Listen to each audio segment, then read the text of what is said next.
take the book now. What book? You have the diary in your pocket. You don't.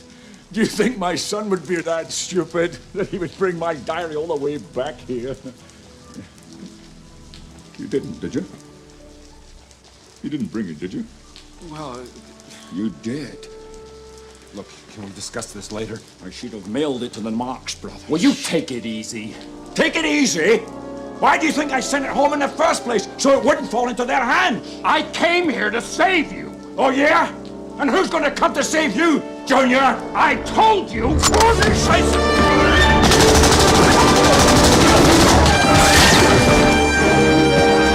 Don't call me Junior. Look what you did. I can't believe what you did.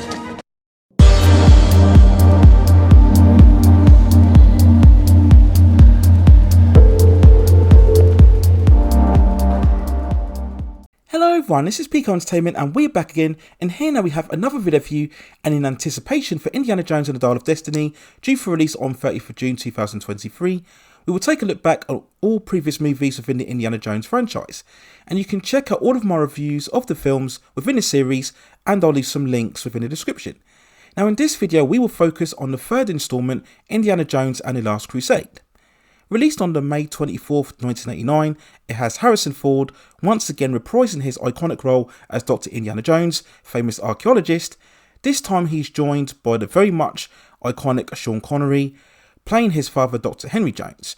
The cast also includes Alison Doody, John Rhys Davies, Julian Glover and Denholm Elliott returning as Marcus, and it was directed once more by master filmmaker Steven Spielberg.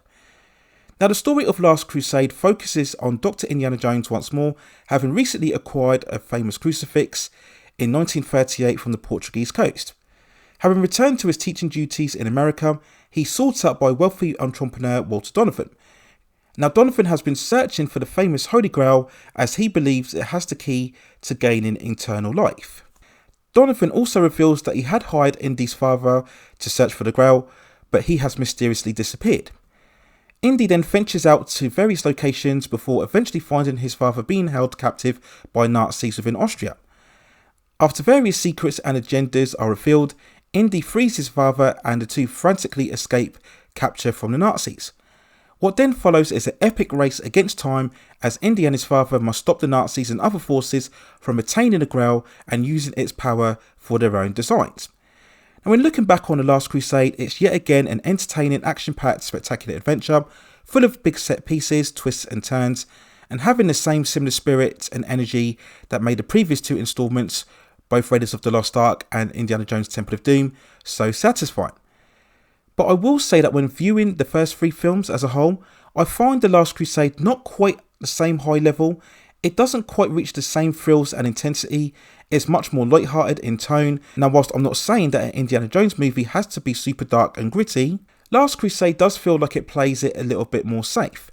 And the light-hearted tone was very much deliberate from Steven Spielberg after the backlash he received from the much more darker elements of Temple of Doom.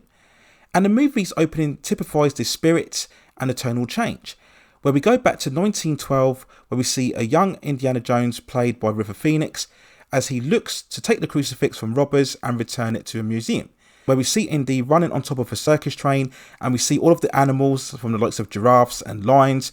We see him having to evade the lion, and we refer to the fact how he got the famous cut on his chin, which is of course how Harrison Ford has his cut on his chin in real life. We see how Indy found his fear of snakes by landing in the box full of them, and all of these moments establish Indy's main characteristics, and it's a great way to break a viewer into the movie.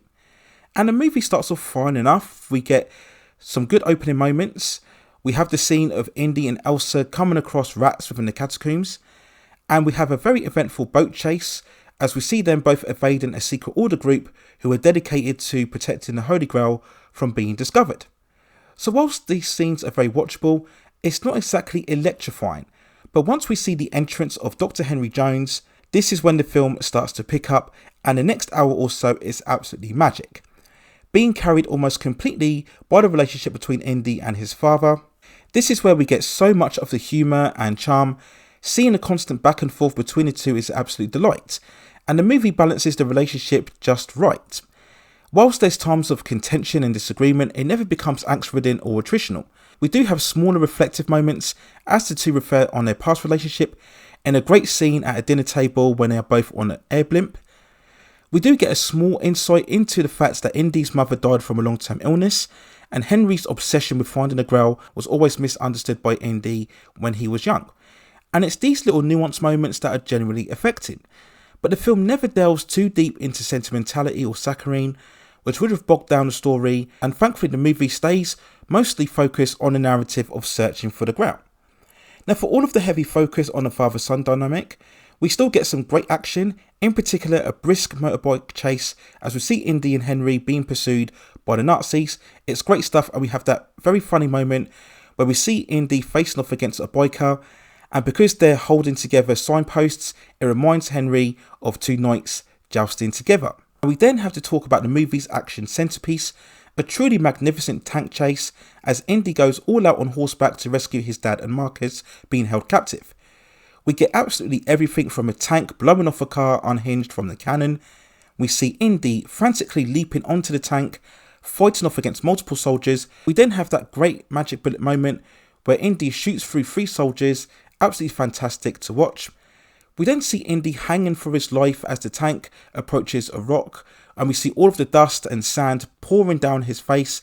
It's gripping and exciting, and a prime example of what makes the first 3 movies so special, in that use of practical effects and stunt work, which really gives that visual experience because you feel all of the punches and falls and bruises and cuts and struggles. Now sadly, this is something that would be lost during the following installments, as they would very much focus far more on digital and CGI effects, which takes away so much of that visual experience because you can clearly see that the characters and backgrounds aren't really there. So that physicality is truly lost. And this tank chase here is such a big reminder of how much more effective and impactful movie making can be when you use practical effects rather than CGI. It still remains a truly great sequence and one of the most stand-up moments within the entire franchise. So we'll then talk about the movie's cast, and as mentioned before, the story is completely carried by the father-son dynamic, and the chemistry between Harrison Ford and Sean Connery is electric. And what a genius choice it was to cast the legendary Sean Connery as Indy's father, showing some great comic sensibilities throughout this performance, and there's such a beautiful irony here in his involvement, given the fact that both Spielberg and George Lucas used James Bond as part inspiration to create Indiana Jones, and Spielberg had intentions himself to direct a James Bond movie, so to have the original and still very much definitive version in this film here was very fitting. Now all of the other cast do fine in their roles. Alison Doody as Elsa is much more of a involved character. I would say in the first half of the film there's a bit more to her than just being a standard love interest, but her role does diminish in the second half.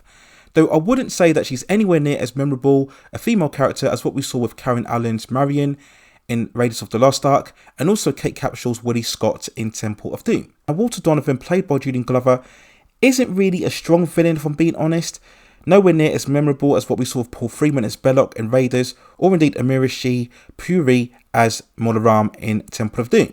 So we then go on to the movie's release, and as usual with these films, it was a massive blockbuster success, grossing over $474.2 million from a $48 million budget. Despite the massive impact of Tim Burton's Batman and other huge sequels such as Lethal Weapon 2, Back to the Future 2 and Ghostbusters 2, Last Crusade would still emerge as the highest grossing movie of 1989. And I think for most of us, it was a satisfactory finale to what was back then and for so long one of cinema's greatest ever trilogies. Many critics praised the dynamic between Ford and Connery and a much preferred, more light-hearted tone. Now over the years, Last Crusade has become more criticised as being somewhat of a rehash of the Raiders plots, which I can see overall in terms that we have the religious MacGuffin, the Nazis being involved once more, and the big tank chase very much echoes the iconic truck chase that we saw from Raiders. Now some of the humour has been viewed as a bit more hokey, and perhaps the Holy Grail as a MacGuffin doesn't quite have the same compelling and visual awe as the Ark of the Covenant or the Shankara Stones. Now whilst all of these are valid criticisms, I still feel that Last Crusade remains a finely crafted, entertaining adventure, not quite on the same level as Raiders of the Lost Ark or Indiana Jones and the Temple of Doom, but it still remains impressive, perhaps the least impressive of what was for most fandom a perfect cinematic trilogy. And sadly that trilogy was somewhat diminished within the franchise with the following instalment of Indiana Jones and the Crystal Skull in 2008.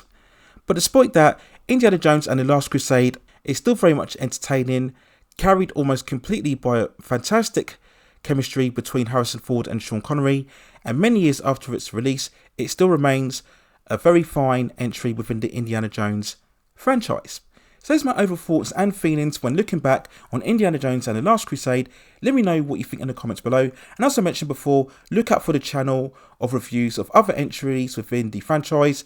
And shortly, of course, I will focus on Indiana Jones and the Kingdom of Crystal Skull, and also Indiana Jones and the Dial of Destiny, which is due for release on the 30th of June 2023. So look out for all of that content on the channel.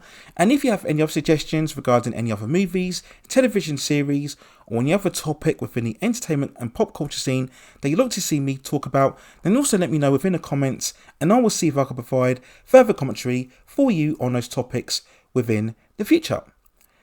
Please also hit and like the subscription and notification buttons so I can provide you with more high quality content like this in the future. But that's it for now. Take care of yourselves, and I will see you very, very soon.